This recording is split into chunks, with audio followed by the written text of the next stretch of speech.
So back in October last year, I actually filmed a whole video for you guys where I was telling you about all the resources I had used in 2019 to prepare for the JLPT N5 and N4. Now, I actually never got around to editing it for many reasons, like the biggest one being that right after I filmed this video we actually moved apartments, and so the whole point of me explaining you about all the resources I had used at beginner level was to actually get rid of these resources right after this. So the paper resources, right, the books and stuff, I actually got rid of right after I filmed the video. So yeah, it was the main reason at the time, but it's also a good way for me to, of course, log everything and for me to be able to reference it later on and for you as well. Anyway, now is the time, guys. So me from the past is going to tell you all about the resources I used as a beginner in Japanese. I hope you will enjoy the video. If you do, don't forget to click the thumbs up.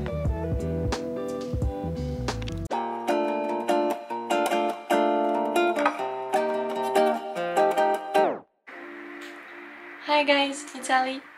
In today's video, I thought I would share with you all the study resources I've used for Japanese when I was at beginner level around N5 and N4. So what triggered this video is that we are going to change apartments here in Singapore. I thought I would just, get rid of my old study resources for Japanese, since I really do not need the beginner resources anymore. And before I do that, I thought I would just share everything with you guys so you have it somewhere and you can reference it later on. And I can also reference it later. I've basically started being serious in my studying of the Japanese language in 2019 when I started myself. Honestly, there was almost zero videos like this on YouTube or elsewhere where people shared their journey with learning the language, and I think it's a very important thing for beginner learners, especially since the Japanese language is quite difficult and I think it's quite daunting. So having this kind of videos such as the one I'm making today for you guys is, I think, important. My very first resources, 3 apps just to learn kana. So I used Hiragana Pro, Katakana Pro, and then I used Write It Japanese. I only used apps to learn kana, and I did that in 1 month plus.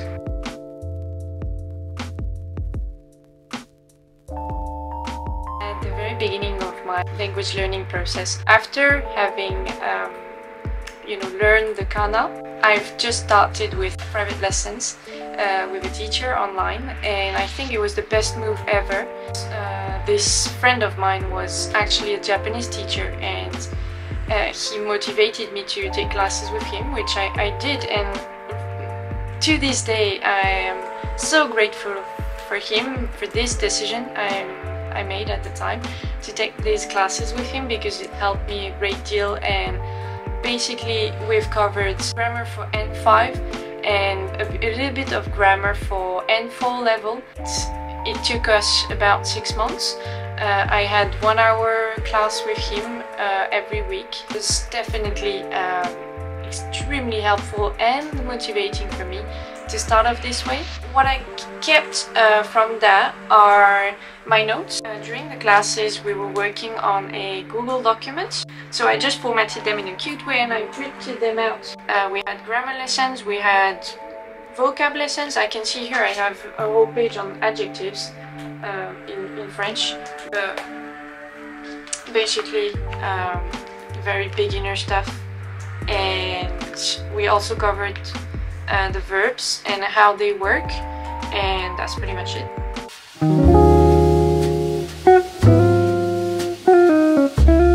In 2019, I registered to sit the N5 exam in July that year, and before actually sitting the exam, I thought I would just buy something, like buy one single textbook, and I thought at the time that my biggest struggle was vocab.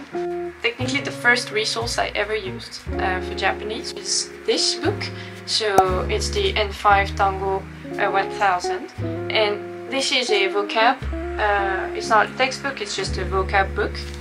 It looks like this inside.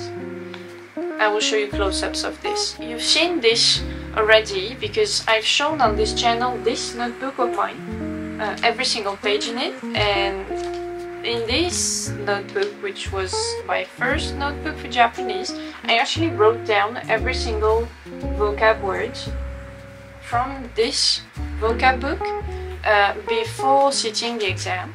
I thought at the time that since I had lessons for grammar, what was missing for me was just vocab, and that's why I just chose to, study with this before the exam. And right before the exam, I also studied with this one, the Shin Nihongo Go Hyakumon. I just bought it before the exam, so I just started looking through it before the exam. Then I had the exam. I passed this exam, and so after sitting the exam, I actually continued studying with that particular book. Right after this book, I actually went on to study with this book. So this one is the exact same as this one, except it's for vocab for N4 level of the JLPT. So it's the exact same layout inside, and for this one I actually didn't take any notes. It was just quicker to go through this without writing down anything, so that's how I studied with it.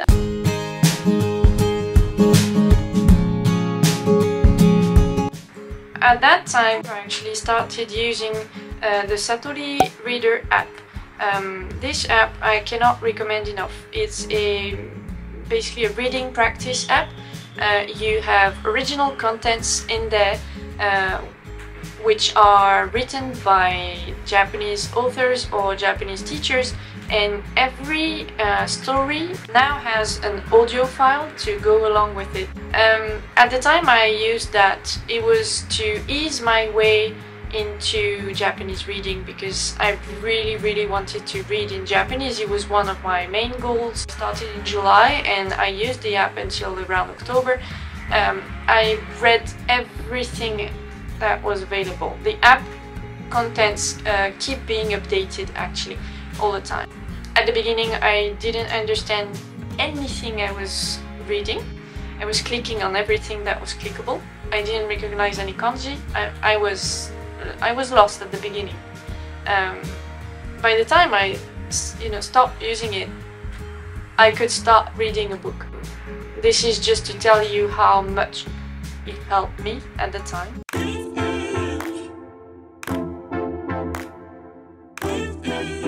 Okay, let's move on to the next one, which is Bunpo app. This is a resource to learn grammar only. And so this one I started using, I just downloaded it in October 2019, and I used it to review N5 contents for grammar and go through N4. So it took me around 2 months to go through everything for N4 level.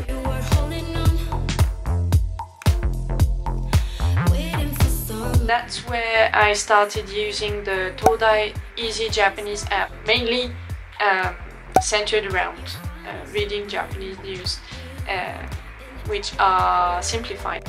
I use it now not to read the news, but I use the separate tab which allows you to take mock exams for the JLPT. And before sitting the N5 exam, I actually took a mock test. I took a mock test for N5 on the app. End of November 2019, I took an N4 test on the app.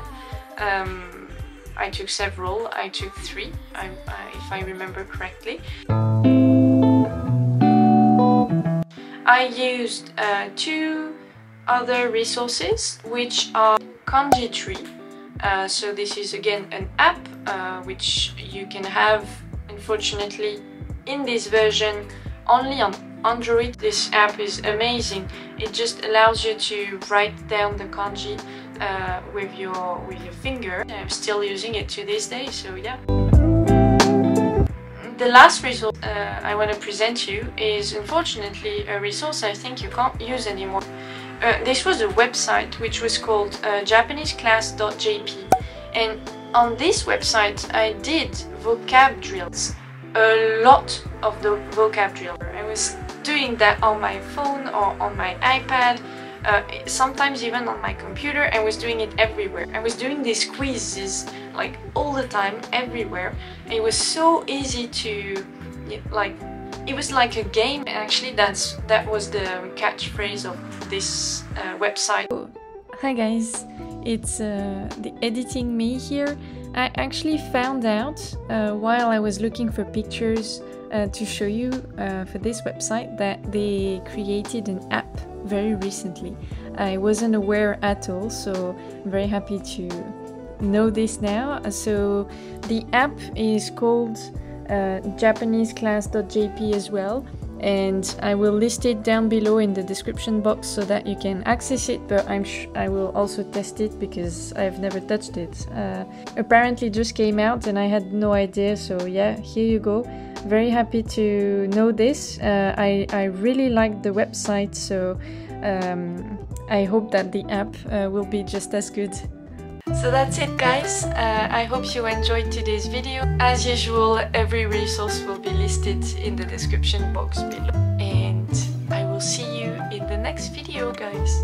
Bye!